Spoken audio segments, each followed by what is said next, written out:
बिस्मिल्लाहिर रहमानिर रहीम। अस्सलामु अलैकुम वरहमतुल्लाहि वबरकातुहू। সম্মানিত দর্শক মণ্ডলী, আমরা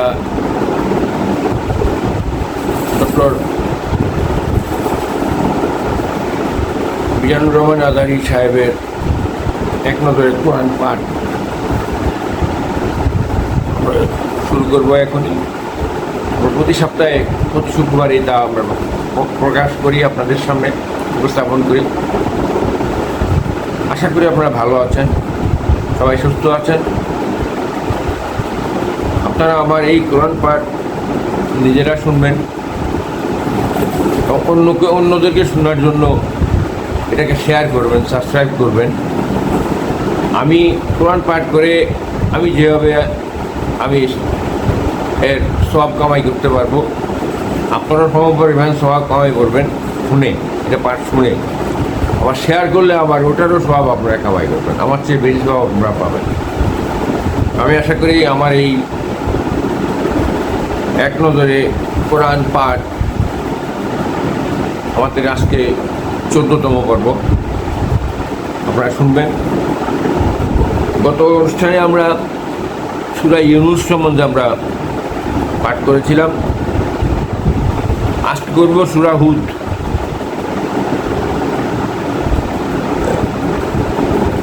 এটা দুটো, একটা হলো সূরা হুদ। তারতিব বিন নজরুল হলো নাজিলের ধারাবাহিকতা তথা কোন সূরার পর নাজিল হয়েছে তা বিবেচনায় এটি 52তম সূরা। এর আগে সূরা ইউনূস ও পরে সূরা ইউসুফ নাজিল হয়েছে। এরপর আসেন তারতিব ফিল মুসাব। বর্তমান কোরআন মাজিদের বিন্যাস অনুযায়ী এটি 11 নম্বর সূরা। এর আগে আছে সূরা ইউনূস ও পরে সূরা ইউসুফ। এটা হলো মক্কি যুগের শেষ বছর নাজিল হয়েছে। এটা সূরা নম্বর 11,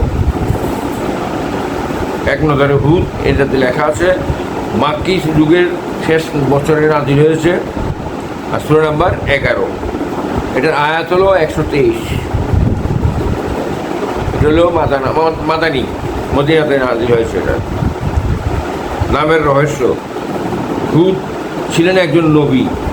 হুদ আলাইহিস সালাম একজন নবী। আল্লাহ তাআলা তাকে ইয়ামানের আকাফ নামক অঞ্চলে পাঠিয়েছেন। আদ জাতির কাছে এই সূরায় 50 থেকে 60 নম্বর আয়াত হুদ আলাইহিস সালামের দাওয়াত ও আদ জাতির প্রতিক্রিয়া নিয়ে আলোচনা করা হয়েছে, আর সেখান থেকেই সূরার নাম হয়েছে হুদ। এটার মেজর থিম হলো ঈমান নিয়ে আত্মতুষ্টিতে ভোগার পরিণাম অহংকারের পরিণতি। 2, প্রত্যেক আত্মাকে দায়িত্ব সম্পর্কে জিজ্ঞাসাবাদ করা হবে। আর 3, আদ ও সামুদ জাতির ইতিহাস ও শিক্ষা। এরপর আসি আমরা সূরা হুদের সূরার শুরু এবং শেষ সম্পর্কটা কী। সূরার শুরুতে মহান আল্লাহ তাআলার দুটো গুণবাচক নাম এসেছে। এই সূরার শুরুতেই মহান আল্লাহ তাআলার দুটো গুণবাচক নাম এসেছে, মহাজ্ঞানী ও সব বিষয়ে সচেতন। অর্থাৎ মানুষ কোথায় কী করছে, আল্লাহ ছাড়া আর কোনো দাসত্ব করছে, এসব বিষয়ে তিনি একটুও উদাসীন নন। আর সূরার শেষেও এই বিষয়টির উপরেই ফোকাস করা হলো। সুতরাং তোমরা তার দাসত্ব করো আর তার উপরেই ভরসা করো। তোমরা যা করছো সে সম্পর্কে তোমার রব উদাসীন নন। আল্লাহ সব কিছুই দেখছেন। আমরা অন্য কেউ দেখি না দেখি, আল্লাহ কিন্তু দেখছেন সব। এরপর আসি আমরা অন্য সূরার সাথে এই সূরার সম্পর্কটা কী। এই সূরার আগের সূরা হলো সূরা ইউনূস, যা শেষ হয়েছে আল্লাহ তাআলার এই বাণী দিয়ে। তোমার কাছে যে ওহী পাঠানো হয় তুমি সেটা অনুসরণ করো। আর সেই ওহী কি, কার পক্ষ থেকে, কীভাবে এসেছে, এসব বিষয় বিস্তারিত তুলে ধরার মাধ্যমেই শুরু হয়েছে সূরা হুদ। এটা শান নজুল হলো সূরা হুদ ও সূরা ইউনুস কাছাকাছি সময়ে নাজিল হয়েছে। সূরা ইউনুসে মুশরিকদের দেওয়া হয়েছে বিভিন্ন উপদেশ, তা সঠিক নয়। সূরা হুদ ও সূরা ইউনুস কাছাকাছি সময়ে নাজিল হয়েছে। সূরা ইউনুসে মুশরিকদের দেওয়া হয়েছে বিভিন্ন উপদেশ। নানা যুক্তির মাধ্যমে আল্লাহ বোঝাতে চেয়েছেন তোমরা যা করছো তা সঠিক নয়। তবু মুশরিকরা বিরোধিতা করতেই লাগলো, কোনোভাবেই তারা ইসলামের দিকে ঝুঁকছে না। তখন সূরা হুদ আল্লাহ ডাইরেক্ট অ্যাকশন ভঙ্গিতে কথা বললেন, তোমরা আল্লাহর কাছে মাপ চাও, তওবা করে তার দিকে ফিরে আসো ইত্যাদি। অর্থাৎ সরাসরি হুকুম দিয়েছেন এই সূরাতে। কোনো ধরনের নমনীয়তা ছিল না শাস্তি ঘোষণার ক্ষেত্রে।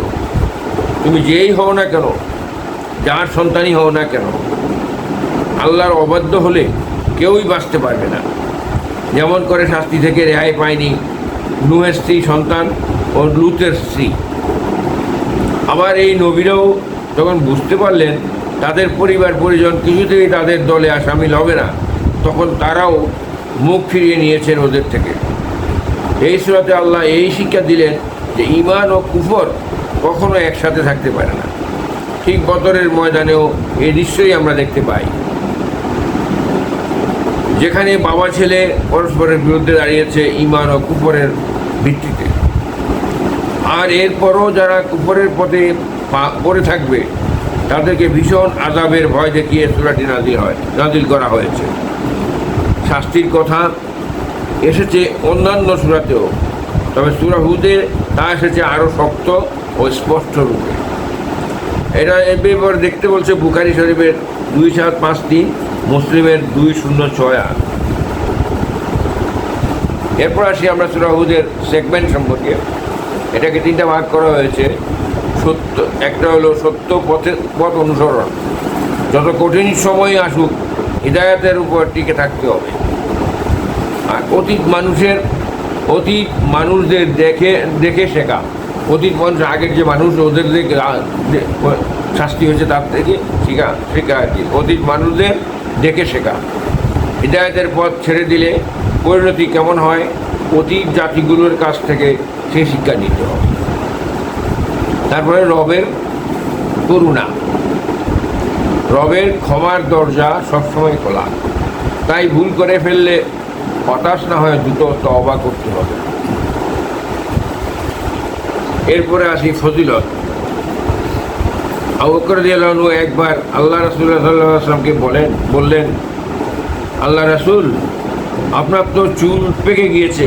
রাসূল সাল্লাল্লাহু জবাবে বললেন, হুদ, ওয়াকিয়া, মুরসালাত, নাবা ও তাকবীর, এই সূরাগুলি আমার চুল পাকিয়ে দিয়েছে। মানে রাসূল সাল্লাল্লাহু কি বলছেন, সূরা ওয়াকিয়া, মুরসালাত, নাবা ও তাকবীর, এই সূরাগুলি আমার চুল পাকিয়ে দিয়েছে। এটা তিরমিজির 3297 সহিহতে আছে। এরপর সে সূরার কজ অ্যান্ড ইফেক্ট। প্রথমত আল্লাহর পক্ষ থেকে অনুগ্রহ আসে, আবার তার পক্ষ থেকেই কখনো তা উঠিয়ে নেওয়া হয়। এরপর আসে তাই উভয় অবস্থাতেই বান্দার উচিত আল্লাহর শুকরিয়া আদায় করা ও বিপদে ধৈর্য ধারণ করা।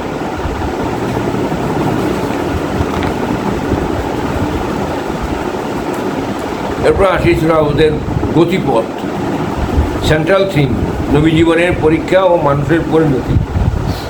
1, ঈমান আনার আহ্বান। ঈমান আনতে হবে এক আল্লাহর উপর, তার সাথে কাউকে শরীক করা যাবে না। মানতে হবে তার কোরআন ও রাসূলকেও। 2, কয়েকজন নবী ও তাদের জাতির ঘটনা প্রবাহ। 2 আছে কয়েকজন নবী ও তাদের জাতির ঘটনা প্রবাহ। বেশ কত নবীর ঘটনা তুলে ধরা হয়েছে, তাদের জাতির লোকেরা কিভাবে তাদেরকে প্রত্যাখ্যান করেছে তুলে ধরা হয়েছে সেই ইতিহাস। 3, বাধা ও পরীক্ষার মুখে তাদের অবিচলতা। তবে নবীরা সকল বাধার দেয়াল তবে নবীরা সকল বাধার দেয়াল ডিঙ্গিয়েছেন, সকল ক্ষেত্রে তারা আল্লাহর উপরে ভরসা রেখেছেন। 4, জবাবদিহিতার কথা স্মরণ করানো। গোটা সূরাতেই আল্লাহ বারবার পরকালের প্রসঙ্গ টেনেছেন, মানুষকে মনে করিয়ে দিয়েছেন শেষ বিচার দিনের কথা, নিজ নিজ কর্মের প্রতিদানের কথা। এরপর আসে আমরা ওভারভিউ, মানে এই সূরার কোন আয়াতে কি আছে। মুশরিকদের জন্য রাখা আছে ভীষণ শাস্তি, আর ঈমানদারদের জন্য রাখা আছে বিরাট পুরস্কার। এই দু দলের পরিণতি এক হবে না। এটা আছে 1 আয়াত থেকে 11 আয়াত পর্যন্ত। এরপর আছে আল্লাহ রাসূল সাল্লাল্লাহু আলাইহি ওয়াসাল্লামকে সান্ত্বনা দেওয়া হয়েছে। এছাড়া বিশ্বাসী ও অবিশ্বাসীদের অবস্থান বিস্তারিতভাবে তুলে ধরা হয়েছে। এটা আছে 12 থেকে 24 আয়াত। এরপর আছে নূহ আলাইহিস সালামের জাতি আল্লাহর ডাকে সাড়া দেয়নি। নূহ আলাইহিস সালামের জাতি আল্লাহর ডাকে সাড়া দেয়নি। তাদের যত সন্দেহ ছিল তা যুক্তির মাধ্যমে ভেঙে দেওয়া হয়েছে। এটা আছে 25 আয়াত থেকে 31 আয়াত এই সূরা। এরপর আছে আল্লাহর আদেশে একটি জাহাজ বানিয়ে ঈমানদারদের নিয়ে তাতে নূহ আলাইহিস সালামের উঠে পড়ার কাহিনী। এই কাহিনী আছে 32 আয়াত থেকে 49 আয়াত। তারপর আছে হুদ ও সালিহ আলাইহিস সালামের সাথে তাদের জাতির লোকদের মধ্যকার ঘটনার বর্ণনা দেওয়া হয়েছে। এটা আছে 50 আয়াত থেকে 68 আয়াত। এরপর আছে ওভারভিউতে আছে ইব্রাহিম আলাইহিস সালামের কাছে সুসংবাদ নিয়ে এলো ফেরেশতারা। ওদিকে লূত আলাইহিস সালামের জাতি মধ্যে রইল জঘন্য পাপ। এটা আছে 69 আয়াত থেকে 83 আয়াতে। তারপর আছে শুআয়ব আলাইহিস সালাম নিজ জাতিকে আল্লাহর দিকে ডেকেছিলেন, কিন্তু অবাধ্যতায় ওদের উপর নেমে এসেছিল আল্লাহর গজব। এটা আছে 84 আয়াত থেকে 101 আয়াত। এরপর আছে নিজেদের কাজকর্মের দরুন মানুষ দুভাগে ভাগ হয়ে যায়। 1, আল্লাহর অবাধ্য, 2, আল্লাহর অনুগত। এ কথা আছে 102 থেকে 109 আয়াত। ইহুদিদের সীমা লঙ্ঘনের প্রবণতা চিরন্তন। অন্যায় দেখে চুপ থাকলে প্রশ্রয় পেয়ে সেই অন্যায় আরও বেড়ে যায়। এটা আছে 110 আয়াত থেকে 119 আয়াত। এ সকল নবীদের ঘটনা বর্ণনা করার উদ্দেশ্য যাতে রাসূলের হৃদয় তরতাজা হয় আর তিনি খুঁজে পান সান্ত্বনা। এটা আছে 120 থেকে 123 আয়াত। এই সূরাটা মোট 123 আয়াতের সূরা। এরপর আসি আমরা এই সূরার কেস স্টাডি।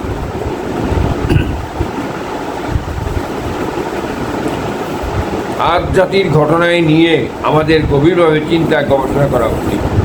তারা হুদ আলাইহিস সালামকে বলল, আমাদের কথা ক্ষমতা জানে না, আমাদের কত ক্ষমতা জানে না।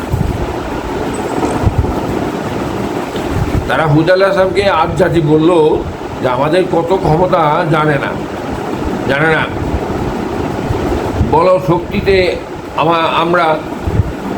বল শক্তিতে আমরা দুনিয়ার অন্য সব জাতির চেয়ে আলাদা। আমাদেরকে কেন অন্য কারো কথা মতো চলতে হবে? পরিণতিতে আল্লাহ তাদেরকে আযাব দিয়ে ধ্বংস করলেন। আমরাও কথায় কথায় উন্নয়ন শব্দটা খুব প্রচার করি। দালান কোঠা, ব্রিজ, রাস্তাঘাট, মেগা প্রজেক্ট, এগুলো নিয়ে আমাদের গাল ভরা বুলি ও অহংকারের শেষ নেই। অনেকটা যেন আজ জাতির মতোই। অথচ বাস্তবতা হলো এসব বস্তুগত উন্নতি অধিকাংশ সময়ে মানুষকে অহংকারী বানিয়ে তোলে। ফলে সে আস্তে আস্তে আল্লাহর থেকে দূরে সরে যায়। যেহেতু এসব দুনিয়াবী উন্নতির বদৌলতে তার প্রয়োজন অনেকটাই মিটে যায়, অভাব দূর হয়, ফলে সে তার জীবনযাপনে আল্লাহর প্রয়োজনীয়তার কথাও ভুলতে বসে। তাই অবকাঠামোগত উন্নয়নকে অত গুরুত্ব দেবার কিছু নেই।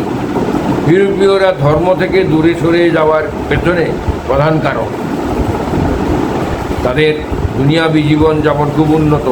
মনে রাখবেন, আল্লাহকে ভুলে গিয়ে ধনী হবার চাইতে আল্লাহওয়ালা হয়ে গরিব থাকাও ঢের ভালো। চূড়ান্ত সফলতা ওটাই। এই ব্যাপার দেখতে হবে মুসলিমের 2, 5, 6, 4 আয়াত। এর পাশে এটা রিফ্লেকশনটা কি বা তাদাব্বুর। এ সূরায় নবী নূহ আলাইহিস সালামের ঘটনা খুব বিস্তারিত কলেবরে এসেছে। নূহ আলাইহিস সালাম 950 বছর তার জাতিকে দাওয়াত দিলেন, কিন্তু তারা ঈমান আনলো না।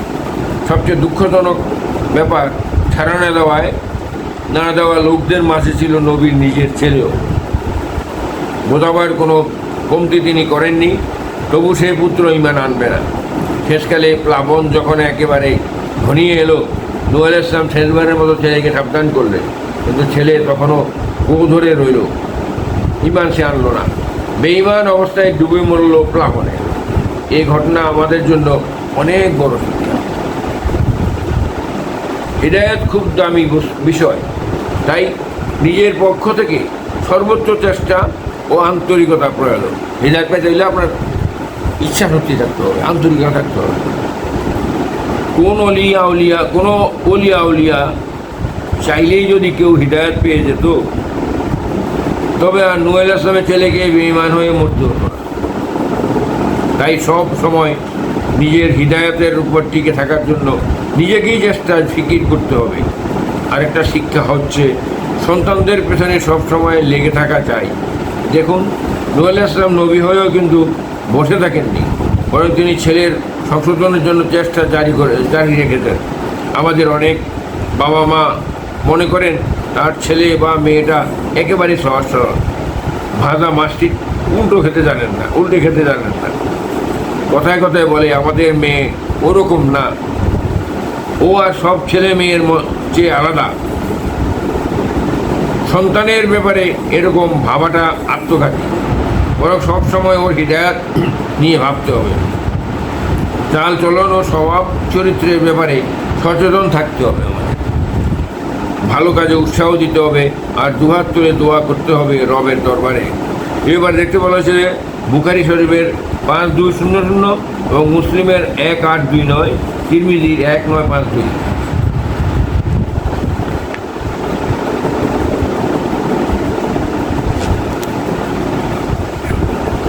দর্শক মণ্ডলী, আমরা আজকে সূরা হুদ সম্বন্ধে আপনাদের পাঠ করে শোনালাম। আমরা আগামীতে ইনশাআল্লাহ সূরা ইউসুফ সম্বন্ধে আমরা পাঠ করে শোনাবো। আশা করি আপনারা আমার এই পাঠ আপনারা শুনেছেন, শুনে তা পালন করার চেষ্টা করবেন। তাইলে আমরা দুনিয়ার থেকে আখিরাতের বা পরকালের জন্য আমরা কিছু আমল নিয়ে যেতে পারবো। আমরা মরে গেলে কিছুই যাবে না আমাদের সাথে, টাকা পয়সা ধন দৌলত কিছুই যাবে না, সব কিছু রেখে যেতে হবে, মানুষে খাবে, আমরা খালি হাত নিয়ে চলে যাব। এই আল্লাহর কোরআনকে ধরে রাখেন, এটাই আমাদের সাথে যাবে। এই যে আমল, এগুলি পাঠ করে আমি নিজে পাঠ করলাম, আপনাদের শোনালাম, আপনারা অন্যদেরকে শোনালেন শেয়ার করে, এটাই আমাদের কবরে এই আমলনামাটাই আমাদের সাথে যাবে, আর কিচ্ছু যাবে না। আর অহংকার বড় জিনিস, আল্লাহ চাইলে অনেক কিছু সম্ভব। তার প্রমাণ তো আপনারা দেখেছেন।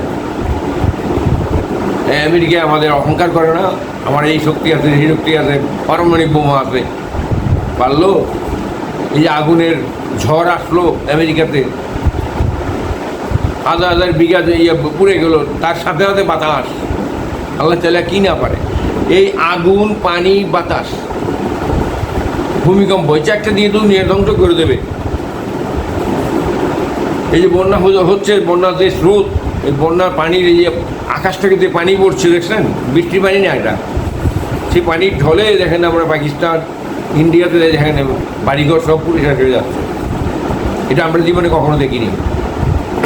আল্লাহ এটা আমাদেরকে দেখাচ্ছে, তোমরা এখনও সাবধান হও, না হলে আরও কঠিন আযাব আসবে আমাদের।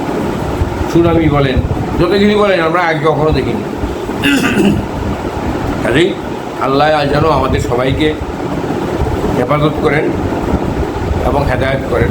এটাই কামনা করছি। আপনারা ভালো থাকুন, সুস্থ থাকুন, যেভাবে থাকুন, যে অবস্থায় থাকুন। আল্লাহকে মেনে চলুন, আল্লাহর কোরআনকে মেনে চলুন, পাশাপাশি এই দেশকে ভালোবাসেন। আমরা যেই দল করি না কেন, সবচেয়ে বড় দল হলো আমাদের দেশ। আমাদের দেশটা যদি টিকে না থাকে, আমি আপনি ঝগড়াঝাটি কিছুই করতে পারবো না। এই দেশটার মধ্যে আমরা আমাদের ইসলামের দাওয়াত পৌঁছে দিই প্রতি ঘরে ঘরে। আপনারাও এই এক নজর কোরআন পাঠ অনুষ্ঠানটি আপনারা শেয়ার করবেন। নিউজ 24 টিভি চ্যানেল থেকে আমরা, ইউটিউব চ্যানেল থেকে আমরা ছাড়ি। আপনারা দেখে নিজেরা আমল করবেন, অন্যদেরকে দেখা এবং শোনার ব্যবস্থা করে দেবেন শেয়ার করে। আমরা সবাই ভালো থাকুন। আসসালামু আলাইকুম ওয়া রাহমাতুল্লাহি ওয়া বারাকাতুহু।